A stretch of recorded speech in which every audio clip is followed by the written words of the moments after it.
ಮೂರಕ್ಕಾಗಿ ಹಿಂದಿಯಲ್ಲಿ ಇವತ್ತು ಇಂಪಾರ್ಟೆಂಟ್ ಆಗಿರ್ತಕ್ಕಂಥ ನಿಬಂಧಗಳನ್ನು ನೋಡೋಣ. ಸೊ 3 ನಿಬಂಧಗಳಿದ್ದಾವೆ. ಈ 3 ನಿಬಂಧಗಳಲ್ಲಿ ಒಂದು ನಿಬಂಧ ಅಂತೂ ಕೂಡ ಗ್ಯಾರಂಟಿಯಾಗಿ ಬಂದೇ ಬರ್ತದೆ. ಸೊ ಚೆನ್ನಾಗಿ ಪ್ರಿಪೇರ್ ಮಾಡಿ ಅಂತ ಹೇಳ್ತಾ, ಸೊ ನಮ್ಮ ಯೂಟ್ಯೂಬ್ ಚಾನಲ್ನಲ್ಲಿ ತಮಗೆ ಬಹಳಷ್ಟು ರೀತಿಯಾಗಿರ್ತಕ್ಕಂಥ ಹಿಂದಿ, ಸೋಷಿಯಲ್ ಸೈನ್ಸ್ನ ನೋಟ್ಸ್ ಆಗಿರ್ಬೋದು, ಕ್ವಶನ್ ಆನ್ಸರ್ಸ್ಗಳ ವಿಡಿಯೋಗಳು ಇದ್ದಾವೆ. ವಿಡಿಯೋವನ್ನು ಲೈಕ್ ಹಾಗೂ ಶೇರ್ ಮಾಡಲು ಮರೆಯದಿರಿ. ಫಸ್ಟ್ ಟೈಮ್ ವಿಡಿಯೋವನ್ನು ವಾಚ್ ಮಾಡ್ತಿದ್ರೆ ಸಬ್ಸ್ಕ್ರೈಬ್ ಜೊತೆಗೆ ಬೆಲ್ ಐಕಾನನ್ನು ಅವಶ್ಯವಾಗಿ ಒತ್ತಿ. ಹಿಂದಿ, ಸಮಾಜ ವಿಜ್ಞಾನದಲ್ಲಿ ಎಲ್ಲ ಪಾಠಗಳ ಕ್ವಶನ್ ಆನ್ಸರ್ಸ್ ಇದ್ದಾವೆ, ನೋಟ್ಸ್ ಇದ್ದಾವೆ, ಯೂನಿಟ್ ಟೆಸ್ಟ್ ಇದ್ದಾವೆ. ಅವುಗಳನ್ನು ಸಹಿತ ನೋಡ್ಬೋದು. ನಿಮ್ಮ FASC ಎಕ್ಸಾಮ್ ಮಾಡಲ್ ಕ್ವಶನ್ ಪೇಪರ್ಗಳು ಸಹಿತ ಇದ್ದಾವೆ. ಏನಾದರೂ ಡೌಟ್ ಅನಿಸಿದರೆ ಕಮೆಂಟಲ್ಲಿ ಪಿನ್ನನ್ನು ಮಾಡಿ. ಸೊ ಮೋಸ್ಟ್ ಇಂಪಾರ್ಟೆಂಟ್ ಅಂದರೆ ನಮ್ಮದೇ ಒಂದು ಟೆಲಿಗ್ರಾಮ್ ಗ್ರೂಪ್ ಅದ, ಸ್ಟಡಿ ವಿತ್ ಪರಶುರಾಮ್ ಅಂತ. ಅದರ ಲಿಂಕ್ ವಿಡಿಯೋದ ಡಿಸ್ಕ್ರಿಪ್ಷನ್ ಬಾಕ್ಸ್ನಲ್ಲಿ ಹಾಕಿದ್ದೀನಿ, ಅದಕ್ಕೂ ಕೂಡ ಬಂದು ಜಾಯ್ನ್ ಆಗಿ. ಸೊ ಫಸ್ಟ್ ಇಂಪಾರ್ಟೆಂಟ್ ನಿಬಂಧ ಯಾವುದಪ್ಪ ಅಂದರೆ ಇಂಟರ್ನೆಟ್ ಅಂತಕ್ಕಂಥದ್ದು ಮೋಸ್ಟ್ ಇಂಪಾರ್ಟೆಂಟ್ ನಿಬಂಧ. ಫಸ್ಟ್ ಒಂದು ಕೊಟೇಶನ್ ಬರೀಬೇಕು. ಇಂಟರ್ನೆಟ್ वरदान है तो अभिशाप भी है. ಪ್ರಸ್ತಾವನಾದಲ್ಲಿ ಬರೀತಕ್ಕಂಥದ್ದು इंटरनेट से मानव की जीवन शैली और उसकी सोच में क्रांतिकारी परिवर्तन हुआ है. आज इंटरनेट के बिना सूचना व संचार दोनों क्षेत्र कमज़ोर हो जाते हैं. इंटरनेट ने पूरी दुनिया को एक जगह ला खड़ा कर दिया है ಅಂತ. ಸೊ ಇಷ್ಟು ಇಂಟ್ರೊಡಕ್ಷನ್ ಪ್ರಸ್ತಾವನಾದಲ್ಲಿ ಬರೀಬೇಕು. ಇನ್ನು ಅರ್ಥದಲ್ಲಿ ಅದರ ಡೆಫಿನೇಷನ್ಸ್ಗಳನ್ನು ಬರೀಬೇಕು. इंटरनेट एक तरह से विश्वव्यापी कंप्यूटरों का जाल है. ಎರಡನೇ ಡೆಫಿನೇಷನು अनगिनत कंप्यूटरों के कई अंतर्जालों का एक दूसरे से संबंध स्थापित करने का जाल ही इंटरनेट है ಅಂತಕ್ಕಂಥದ್ದು. ಇಂಟರ್ನೆಟ್ನ ಲಾಭವನ್ನು ಬರೀತಕ್ಕಂಥದ್ದು. ಇಂಟರ್ನೆಟ್ನ ಯಾವೆಲ್ಲ ಸೂಚನಾ ವ ಸಂಚಾರಕ್ಕೆ ಕ್ಷೇತ್ರ ಆಗಿರ್ಬೋದು, ಓಕೆ, ಈ ವಾಣಿಜ್ಯ ಆಗಿರ್ಬೋದು, ಇ ಕಾಮರ್ಸ್ ಆಗಿರ್ಬೋದು, ವಿಡಿಯೋ ಕಾನ್ಫರೆನ್ಸ್ ಆಗಿರ್ಬೋದು, IT ಮತ್ತು ITS ಆಗಿರ್ಬೋದು, ಇ ಗವರ್ನೆನ್ಸ್ ಆಗಿರ್ಬೋದು, ಚಿಕಿತ್ಸಾ, ಕೃಷಿ, ವಿಜ್ಞಾನ ಮತ್ತು ಶಿಕ್ಷಾ ಕ್ಷೇತ್ರದಲ್ಲಿ ಇಂಟರ್ನೆಟ್ನ ಈ ಪ್ಯಾರಾಗ್ರಾಫ್ ವರದಾನವನ್ನು ನೋಡಿಕೊಂಡು ಬರೀಬೇಕು. ಇನ್ನು ಇಂಟರ್ನೆಟ್ನ ಹಾನಿಗಳಲ್ಲಿ ಯಾವೆಲ್ಲ ಹಾನಿಗಳಾಗ್ತವೆ ಇಂಟರ್ನೆಟ್ನ ಅನ್ನೋದನ್ನು ಕಡೆಯದಾಗಿ ತಾವುಗಳನ್ನು ಸಹಿತ ಬರೀಬೇಕು. ಲಾಸ್ಟಿಗೆ ಇರ್ತಕ್ಕಂಥದ್ದು ಉಪಸಂಹಾರ. ಇಷ್ಟು ಈ ಎಲ್ಲ ಹಂತಗಳನ್ನು ಅನುಸರಿಸಿ ಬರೆದುಕೊಂಡಿದ್ದೆ. ಆದರೆ ವಿದ್ಯಾರ್ಥಿಗಳು ನಿಮ್ಗೆ ಏನು ಮಾಡ್ತಾರಪ್ಪ ಅಂದ್ರೆ 4ಕ್ಕೆ 4 ಅಂಕಗಳನ್ನು ಏನು ಮಾಡ್ತಾರೆ, ಇಂಟರ್ನೆಟ್ ನಿಬಂಧಕ್ಕೆ ಕೊಡ್ತಾರೆ. ಸೊ ಪಾಸ್ ಮಾಡಿ ಇಲ್ಲಿರ್ತಕ್ಕಂಥ ಎಲ್ಲ ಕಂಟೆಂಟ್ಗಳನ್ನು ಬರೆದುಕೊಳ್ಳಲಿಕ್ಕೆ ಪ್ರಯತ್ನವನ್ನು ಮಾಡಿ. ಇನ್ನು ಮುಂದೆ ಹೋಗೋಣ. ಇನ್ನೊಂದು ನಿಬಂಧ ಅದು ಬಂದುಬಿಟ್ಟು ಜನಸಂಖ್ಯಾ ವೃದ್ಧಿ ಅಂತಕ್ಕಂಥದ್ದು ಮೋಸ್ಟ್ ಇಂಪಾರ್ಟೆಂಟ್. ಓಕೆ, ಸೊ ಇಲ್ಲಿನೂ ಕೂಡ ಫಸ್ಟಾಗಿ ಒಂದು ಕೊಟೇಶನನ್ನು ಬರಿತೀರಿ.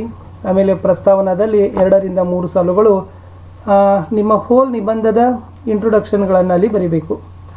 ಜನಸಂಖ್ಯಾ ವೃದ್ಧಿಗೆ ಕಾರಣ ಇದೆ, ಜನಸಂಖ್ಯೆ ಹೆಚ್ಚಾಗಲಿಕ್ಕೆ ಏನೆಲ್ಲ ಕಾರಣಗಳಿದ್ದಾವೆ, ಜನಸಂಖ್ಯಾ ವೃದ್ಧಿಗೆ ಪರಿಣಾಮ, ಈ ಜನಸಂಖ್ಯೆ ಹೆಚ್ಚಳ ಆಗೋದ್ರಿಂದ ಏನೆಲ್ಲ ಪರಿಣಾಮಗಳಾಗ್ತದಾವೆ, ಜನಸಂಖ್ಯಾ ವೃದ್ಧಿಗೆ ಉಪಚಾರ, ಜನಸಂಖ್ಯೆ ಕಡಿಮೆ ಮಾಡಲಿಕ್ಕೆ ಏನೆಲ್ಲ ಕಾರ್ಯಕ್ರಮಗಳನ್ನು ಮಾಡಬೇಕು, ಕಡೆಗೆ ಉಪಸಂಹಾರವನ್ನು ತಾವೇನು ಮಾಡಬೇಕು ವಿದ್ಯಾರ್ಥಿಗಳೇ ಬರೀಬೇಕು. ಸೊ ಇದು ಕೂಡ ಮೋಸ್ಟ್ ಇಂಪಾರ್ಟೆಂಟ್ ಆಗಿರ್ತಕ್ಕಂಥ ನಿಬಂಧ, ಇಂಟರ್ನೆಟ್ ಮತ್ತು ಜನಸಂಖ್ಯಾ ವೃದ್ಧಿ. ಸೊ ಚೆನ್ನಾಗಿ ನೋಡ್ಕೊಡ್ರಿ. ಸೊ ನೋಡಿಕೊಂಡು 1-2 ಸರಿ ಬರ್ಕೊಂಡಾದರೆ ಸಾಕು. 15 ರಿಂದ 20 ಸಾಲುಗಳಾದರೂ ತಾವೇನು ಮಾಡಬೇಕು ವಿದ್ಯಾರ್ಥಿಗಳೇ ಈ ನಿಬಂಧಗಳನ್ನು ಪ್ರಾಕ್ಟೀಸನ್ನು ಮಾಡಲೇಬೇಕು.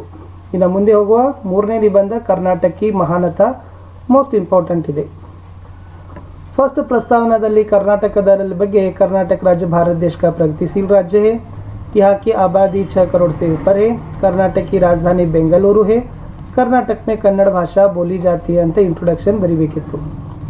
ಇನ್ನು ಪ್ರಾಕೃತಿಕ ಸೌಂದರ್ಯದಲ್ಲಿ कर्नाटक की प्राकृतिक सुषमा नयन मनोहर है. पश्चिम में विशाल अरबी समुद्र है. दक्षिण में नीलगिरी पर्वतमाला है. दक्षिण से उत्तर तक फैली पर्वतमाला को पश्चिमी घाट कहते हैं. सोना, तांबा, लोहा जैसे आदि उपयोगी धातुएं कर्नाटक में मिलती है. कर्नाटक में चंदन की पेड़ विपुल मात्रा में है. कावेरी, कृष्णा, तुंगभद्रा जैसी आदि नदियां बहती है. जोग, अब्बी, गोकाक जैसे जलप्रपात कर्नाटक में है ಅಂತ ಪ್ರಾಕೃತಿಕ ಸೌಂದರ್ಯದ ಬಗ್ಗೆ ಬರೀಬೇಕು.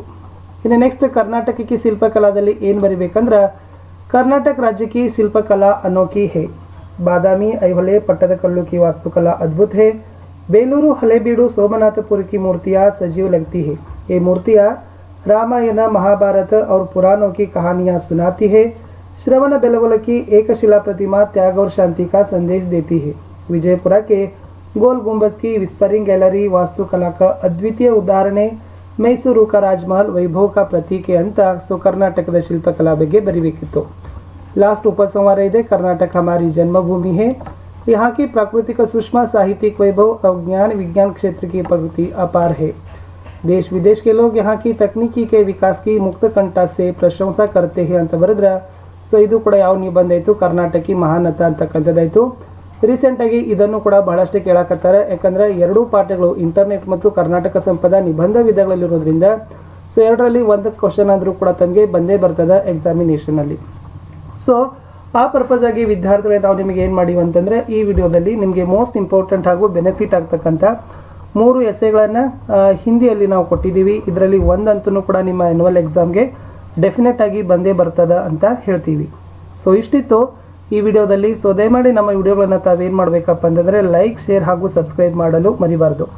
ನೀವು ಫಸ್ಟ್ ಟೈಮ್ ನಮ್ಮ ಚಾನಲ್ನಲ್ಲಿ ಬಂದು ವಿಡಿಯೋಗಳನ್ನು ವೀಕ್ಷಣೆ ಮಾಡೋದ್ರ ಕುರಿತು ಸೊ ವೆರಿ ಇಂಪಾರ್ಟೆಂಟ್ ಆಗಿರ್ತಕ್ಕಂಥ ನಿಮಗಾಗಿ ಬೆನಿಫಿಟ್ ಆಗ್ತಕ್ಕಂಥ ವಿಡಿಯೋಗಳನ್ನೇ ನಾವುಗಳು ಪೋಸ್ಟನ್ನು ಮಾಡ್ತಿರ್ತೀವಿ. ಅವುಗಳನ್ನು ಅವಶ್ಯವಾಗಿ ತಾವುಗಳು ನೋಡಬೇಕು. ನಿಮ್ಮ ಒಂದು ಲೈಕ್, ನಿಮ್ಮ ಒಂದು ಶೇರ್ ನಮಗೆ ಬಹಳಷ್ಟು ರೀತಿಯಾಗಿರ್ತಕ್ಕಂಥ ಮೋಟಿವೇಶನ್ಗಳನ್ನು ತಂದು ಕೊಡ್ತದೆ. ಸೊ ಫ್ಯೂಚರಲ್ಲಿನೂ ಕೂಡ ನಿಮಗೆ ಏನಾಗ್ತದಪ್ಪ ಅಂತಂದ್ರೆ ಅಪ್ ಟು SSLCಗೆ ಸಂಬಂಧವಾಗ್ತಕ್ಕಂಥ ಹಿಂದಿ ಆಗಿರ್ಬೋದು, ಸೈನ್ಸ್ ಆಗಿರ್ಬೋದು, SS ಆಗಿರ್ಬೋದು, ಮ್ಯಾಕ್ಸಿಮಮ್ ಎಲ್ಲ ವಿಷಯಗಳ ಒಂದು ನಾವು ಏನು ಮಾಡ್ತಾ ಇದ್ದೀವಿ, ಕ್ವಿಜ್ ಆಗಿರ್ಬೋದು, ಪಾಸಿಂಗ್ ಪ್ಯಾಕೇಜ್ಗಳಾಗಿರ್ಬೋದು, ಕ್ವಶನ್ ಬ್ಯಾಂಕ್ಗಳಾಗಿರ್ಬೋದು, ಆ ವಿಡಿಯೋಗಳನ್ನು ನಿಮಗಾಗಿ ನಾವು ಪೋಸ್ಟನ್ನು ಮಾಡ್ತಾ ಇದ್ದೀವಿ. ಸೊ ಇಷ್ಟೇ ಇತ್ತು ಈ ವಿಡಿಯೋದಲ್ಲಿ. ಚೆನ್ನಾಗಿ ಬರ್ಕೋಬೇಕು. ನಿಬಂಧದ ಹಂತಗಳನ್ನೆಲ್ಲ ತಾವುಗಳು ಪ್ರಾಕ್ಟೀಸ್ಗಳನ್ನು ಮಾಡ್ಕೋಬೇಕು. ಎಷ್ಟು ಚೆನ್ನಾಗಿ ಪ್ರಾಕ್ಟೀಸ್ ಮಾಡ್ಕೊಳ್ತೀರಿ, ಎಷ್ಟು ಚೆನ್ನಾಗಿ ತಾವು ನಿಬಂಧದ ಬಗ್ಗೆ ಹಿಡಿತಾ ಇರ್ತದ, ಅಷ್ಟು 4ಕ್ಕೆ 4 ಅಂಕಗಳನ್ನು ವಿದ್ಯಾರ್ಥಿಗಳು ಖಂಡಿತವಾಗಿ ತಾವುಗಳು ಗಳಿಸ್ತೀರಿ ಅಂತ ಸೊ ಮತ್ತೊಂದು ಸಾರಿ ಹೇಳ್ತಾ ಸೊ ಸಿಗ್ತೀನಿ ನಾನು ನಿಮಗೆ ಹೊಸ ವಿಡಿಯೋದಲ್ಲಿ. ಅಲ್ಲಿಯವರೆಗೂ ಬಾಯ್. ಸೊ ಕ್ವಿಝಲ್ಲಿ ಒಂದು ವಿಡಿಯೋ ಹಾಕ್ತಾ ಇದ್ದೀವಿ. ಆಮೇಲೆ ಪಾಸಿಂಗ್ ಪ್ಯಾಕೇಜಲ್ಲಿ ಸೋಷಿಯಲ್ ಸೈನ್ಸ್ ಮತ್ತು ಸೈನ್ಸಲ್ಲಿನೂ ಕೂಡ ವಿಡಿಯೋ ಬರ್ತಾ ಇದೆ. ಆ 2 ವಿಡಿಯೋಗಳನ್ನು ಲೈನ್ ಅಪ್ ಮಾಡಿದ್ದೀವಿ. ಅವುಗಳನ್ನು ಖಂಡಿತವಾಗಿ ತಾವುಗಳು ನೋಡಬೇಕು. ಯಾಕಂದ್ರೆ ನಿಮ್ಮ ಎಕ್ಸಾಮ್